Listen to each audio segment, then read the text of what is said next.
Mashhur kishilik huquq advokati Amal Clooney xodim Avstraliya hukumatini Xitoydagi Uyg'urlar ustidan yurgizilayotgan kishilik huquq dafsanchiligiga chetishlik shirkatlarini aniqlashga chaqirdi.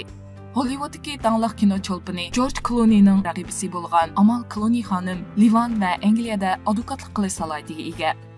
U juma kuni Avstraliya parlamentini kishilik huquqni dafsanda qilguvchilarga qarta Magnitsky qonuniga o'xshash bir qonun ma'qullashga chaqirdi.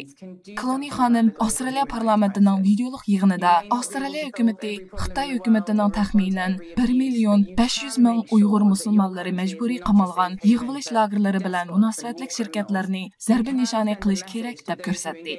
U mundaq dedi: "Bu qonun Avstraliya hukumatining Xinjiangdagi kishilik huquq dafsanchiligiga sherik bo'lgan shirkat va shaxslarning piyiga tushish va tekshirib chiqishiga yo'l ochadi." U yana Avstraliyada hozir buni cheklaydigan jazolash tadbiri yo'q ekanligini bildirdi.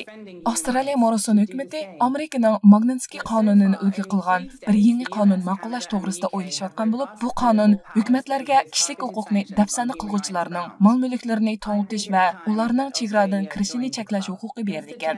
Bu xil qonun Kanadada va Angliyada ma'qullangan bo'lib, bu orqali kishilik huquq dafsanchiligi va chirikliklarda mas'uliyati bor diktator hukumat amaldorlariga viza cheklamasi qo'yish va mol-mulkini to'ng'itish qatorliq jazolash tadbirlarini qo'llangani bo'ladi ekan.